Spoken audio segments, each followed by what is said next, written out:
Hello! Hi guys welcome two reviews. ఈ వారం release 22 మూవీస్‌లో ఏ మూవీ బాగుందో ఈ వీడియోలో చూద్దాం. మొదటగొచ్చేసి 'రెడ్ శాండల్‌వుడ్' ఇదొచ్చేసి ఫిలిం ఒక ఎర్రచందనం గురించి స్మగ్లింగ్ చేసిన ఒక ఊరు పల్లెటూరులో ఉన్న పేదవాళ్ళ గురించి ఉంటుంది.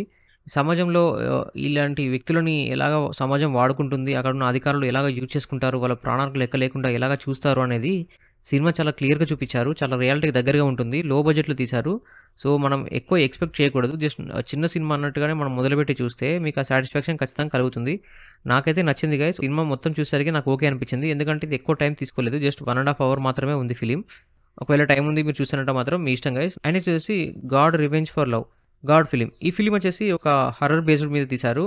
మనకి ఫస్ట్ నుంచి ఏదో చూద్దాంలే కొంచెం ఫిలిం తీశారంటే ఏం మాత్రం లేకుండా తీస్తారా? ఏదో కంటెంట్ ఖచ్చితంగా ఉంటుందని చూశాను. బట్ సినిమా మొదలైనప్పటి నుంచి కొంచెం ఇంట్రెస్టింగ్‌గా కొనసాగినప్పటికీ మళ్ళా కొంచెం ఆ హర్రర్ ఎలిమెంట్ బ్యాక్‌డ్రాప్‌లోకెళ్ళింది. సో, అది చూసాక నాకు ఆ హర్రర్ ఎఫెక్ట్స్ ఆల్రెడీ ఎన్నో సినిమాలలో అట్లాంటివి చూసాం కాబట్టి మళ్ళీ కొత్తదనం ఏం లేదు కాబట్టి నాకైతే బోర్ ఫీల్ వచ్చింది. అండ్ దానికి తగ్గట్టుగా మళ్ళీ యాక్టర్ పర్ఫార్మెన్స్ గానీ, మేకింగ్ గానీ కొంచెం షార్ట్ ఫిల్మ్ లాగా అనిపించి నేను ఈ సినిమా మొత్తం చూడలేకపోయాను. ఇంటర్వెల్ వరకు చూసి క్లోజ్ చేశాను. ఒకవేళ టైం ఉంది మీరు చూసారంటే మాత్రం మీ ఇష్టం.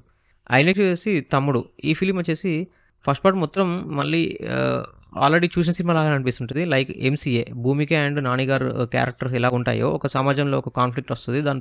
ఆ వచ్చిన దాన్ని ఎదుర్కోవడానికి భూమిక పోరాడుతుంటే సహాయం చేస్తుంటారు నాని గారు. సో, ఇందులో కూడా అంతే.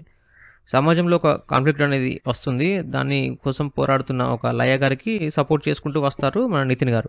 సో, ఇదే పాయింట్ ఆఫ్ వ్యూలో ఫస్ట్ పార్ట్ మొత్తం వెళ్తుంది. అండ్ కొంచెం ఫ్యామిలీ సెంటిమెంట్ కూడా పెడతారు. అండ్ సెకండ్ పార్ట్‌లోకి వచ్చేసరికి మళ్ళీ ఏంటంటే ఈ ఎవరైతే ఈ గ్యాంగ్స్ అనేవి వాళ్ళ వెంటబడతాయో వాళ్ళ దగ్గర నుంచి తప్పించుకోవడానికి మొత్తం యాక్షన్ పార్టే పెట్టాడనమాట. సినిమా స్టార్ట్ అయినప్పటి నుంచి ఎండ్ వరకు వాళ్ళందరి దగ్గర నుంచి తప్పించుకోవాలి. అది ఎంతమందైనా రాని, ఎన్ని ఊర్లనే రాని, ఏమైనా రాని మొత్తానికి తప్పించుకోవాలి. ఫైనల్‌గా వాళ్ళు అనుకున్న గోల్ చేరాలి. ఇదే కాన్సెప్ట్. సో, మీకు కథ అనేది కొత్తగా లేదు. అండ్ యాక్షన్ సీక్వెన్సెస్ కంటిన్యూ ఉండేసరికి బోర్ ఫీల్ వచ్చింది నాకు. అండ్ ఇలా మెచ్చుకోదగ్గ సీన్స్ ఏంటంటే ఒక బాంబుకు సంబంధించిన బ్రిడ్జ్ సీన్ యానిమేషన్‌తో చేసి ఒక పాపతోని క్రియేట్ చేశారు. అది బాగా అనిపించింది. అండ్ దాని తర్వాత మళ్ళీ ఈ విలన్ బ్యాక్‌డ్రాప్‌లో రాసుకున్న క్యారెక్టరైజేషన్ గానీ, అతను చేసిన యాక్టింగ్ గానీ చాలా బాగా అనిపించింది. దాన్ని తప్పిచ్చేస్తే ఎక్కడ కూడా ఎమోషన్స్ పండినప్పుడు గానీ, లేకపోతే యాక్టింగ్‌లో కొంచెం స్కిల్స్ అనేవి ఇంప్రూవ్ చేసుకోవాలి నితిన్ గారు. ఎందుకంటే ఎక్కడ కూడా మనకి ఆ ఎమోషన్ బ్యాక్‌డ్రాప్‌లో వచ్చినప్పుడు హీరో ఫేస్‌లో ఎక్స్‌ప్రెషన్స్ పెద్దగా అయితే మారలేదు. నార్మల్‌గా ఎలా ఉంటాడో అలానే ఉంటుందన్నమాట. డైరెక్షన్ బాగానే చేశారు. అండ్ సినిమాటోగ్రఫీ ఎస్పెషల్లీ స్టంట్స్ సంబంధించిన కొరియోగ్రఫీ మాత్రం చాలా బాగా చేశారు.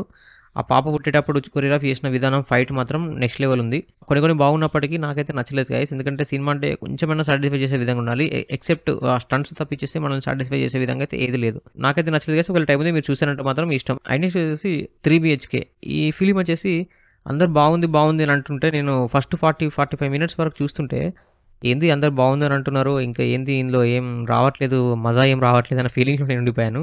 బట్ ఫస్ట్ 1 ½ అవర్ వరకు సినిమా ఎలా ఉంటుందంటే ఒక చిన్న స్థాయి నుంచి స్టార్ట్ అయిపోయి మనం ఇల్లు కొనుక్కోవాలని ఒక దాంట్లో ఉండిపోయి అక్కడి నుంచి వచ్చిన ప్రాబ్లమ్స్ అన్నిటిని ఎదుర్కొంటూ ఫైనల్‌గా వాళ్ళు చేరుకునే గోల్ లాస్ట్ 40 మినిట్స్ ఉంటుంది. ఆ సినిమా బాగుంటుంది గైస్. నేను మొత్తం సినిమా చూసాక లాస్ట్ 40 మినిట్స్ సినిమా చూస్తే చాలు అన్న ఫీలింగ్‌లో నేను ఉండిపోయాను. సినిమా మొత్తం చూసేసరికి నా ఫీలింగ్ ఏందంటే ఖచ్చితంగా ఇల్లు అనేది ప్రతి ఒక్క వారి ఎమోషన్ కదా! ఆ ఎమోషన్‌ని కొంచెం టచ్ చేశారని చెప్పాలి ఈ సినిమాతోని. ఎందుకంటే వాళ్ళు ఏ స్థాయి నుంచి స్టార్ట్ అయ్యారు, ఎండింగ్‌లో వచ్చేసరికి ఏ స్థాయిలో ఉన్నారు అనేది మనకి ఒక తెలియని ఒక పాజిటివ్‌నెస్‌ని ఒక గూస్ బంప్స్‌ని క్రియేట్ చేస్తది. ఇంకా ఇల్లు మీద ఎక్కువ ప్రేమ ఉన్న వాళ్ళు గానీ, లేకపోతే మనం ఎక్కువ సాధించే పెద్ద స్థాయిలో ఉండాలని తపన పడే వాళ్ళకి ఇది కొంచెం పాజిటివ్ బూస్టింగ్ లాగా ఇచ్చే ఛాన్సెస్ ఉంటాయి.